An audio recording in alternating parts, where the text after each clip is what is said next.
ये कहानी एक चालाक बकरी की है जो अपनी जान बचाने के लिए चालाकी और दिमाग का इस्तेमाल करती है। तो चलिए कहानी की तरफ चलते हैं। प्लीज लाइक और सब्सक्राइब कर दीजिए। एक चालाक बकरी। रामपुर गांव में एक किसान के घर में नीलू नाम की एक बकरी रहती थी। उसके 3 बच्चे थे। वो अपने बच्चों को लेकर हमेशा टेंशन में रहती, क्योंकि गांव के किनारे ही एक घना जंगल था। बकरी को डर रहता था कि पता नहीं कब बच्चे खेलते हुए जंगल की तरफ निकल जाए और जंगली जानवर का शिकार हो जाए। बकरी अपने बच्चों को कहती थी कि कभी भी उस जंगल की तरफ मत जाना। एक दिन एक बकरी का बच्चा किसान के बच्चे को चारा देने वाले से बात करते हुए सुनता है। उद्धरण चिन्ह कि जंगल में तो ऐसा हरा हरा चारा चारों तरफ भरा पड़ा रहता है। बकरी का बच्चा इस बात को सुनकर उससे हरा हरा चारा देखने की इच्छा होती है और वो चुपचाप जंगल की तरफ चला जाता है। जब माँ बकरी को इस बात का पता चलता है तो वो परेशान हो जाती है और वो बच्चे को ढूंढने निकलती है।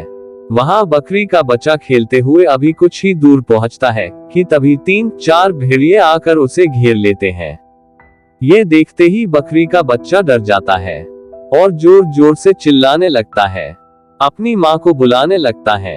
ये देख सारे भेड़िए हंसते हैं और उनमें से एक भेड़िया कहता है, वाह क्या ताजा ताजा खाना है, काश ये परसों मिला होता। दूसरा भेड़िया, क्यों? पहला भेड़िया, परसों मेरा बर्थडे था न, पार्टी और भी रंगीन होती। तीसरा भेड़िया, कोई बात नहीं, अभी कर लेते हैं बर्थडे पार्टी। उसी वक्त उस बकरी के बच्चे की माँ आ जाती है। और चौथा भेड़िया कहता है, आज लगता है पार्टी बहुत लंबी होने वाली है।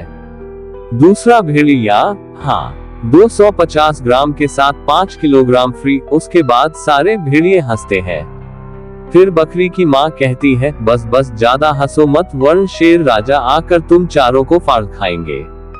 फिर पहला भेड़िया बोलता है, शेर राजा, क्यों? फिर बकरी कहती है, तुम्हें क्या लगता है मैं इसे यहाँ अकेले छोड़कर क्यों गई थी?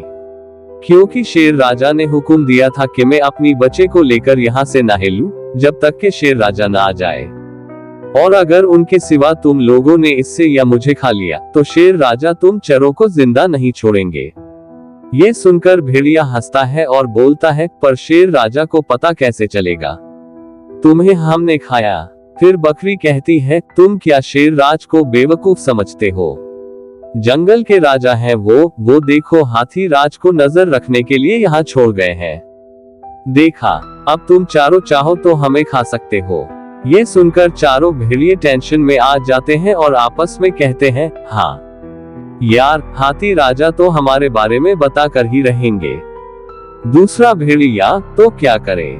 पहला भेड़िया, भाई जान बची तो लाखों पाए, शेर के मुंह से निवाला चिन्ना, खुद शेर का निवाला बनना है, चलो चलते हैं। कहते हुए चारों भेड़िए वहां से चले जाते हैं।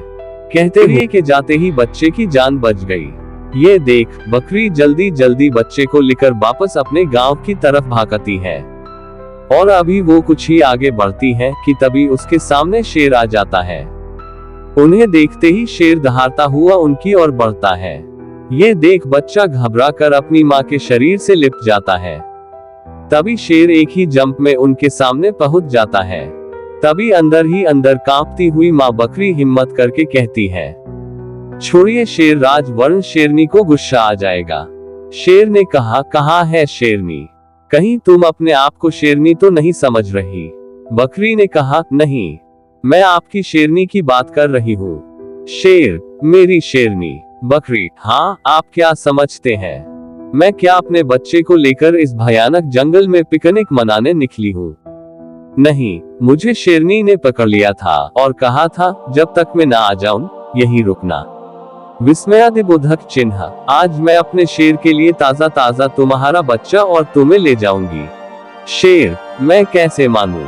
बकरी, मत मानो, बाद में आपको अपनी शेरनी के गुस्से का शिकार होना पड़ेगा। तब मुझे मत कहना कि बताया नहीं था, और फिर भी झूठ लगे तो वो कौवे से पूछ लो। विस्मयादिबोधक चिन्ह, उसे शेरनी मेरी निगरानी के लिए रख कर गई है। मेरे साथ कोई भी कुछ भी करेगा तो कौवा शेरनी को बता देगा, फिर शेरनी उसे छोड़ेगी नहीं। आप चाहे तो कौवे को भगा कर देखो। वो मेरी निगरानी छोड़कर जाएगा ही नहीं। आखिर शेरनी का जो हुक्म है सुनकर शेर कौवे को भगाने लिए दहाड़ता है, मगर कौवा एक जगह से उड़कर फिर वही पेड़ के दूसरी जगह पर बैठ जाता है। ये देख बकरी झट से कहती है, कोई फायदा नहीं शेरराज, कौवा शेरनी का हुक्म ना बजाए। ऐसा हो सकता है क्या? सच कह रही हूँ, कौवा तुम्हारी जासूसी के लिए ही है, यहाँ से नहीं जा रहा। शेर, फिर शेरनी से पंगा कौन लेगा, मैं ही चला जाता हूँ, बाद में शेरनी तो तुम दोनों को मेरे लिए ही लाएगी। ये कहता हुआ शेर वहां से चला जाता है। उसके जाते ही बकरी अपने बच्चों को लेकर जल्दी जल्दी गांव की तरफ भागती है।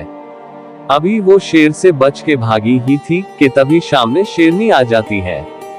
उन्हें देखते ही शेरनी दहाड़ती है। शेरनी को दहाड़ते देख बच्चा अपनी माँ के पीछे छिप जाता है। शेरनी, वाह, आज मेरे शेर राज एक साथ दो नर्म शिकार देखेंगे तो खुश हो जाएंगे। फिर बकरी बोलती है, वाह, पति पत्नी हो तो आप जैसे, दोनों ही एक दूसरे को खुश करने में लगे हो।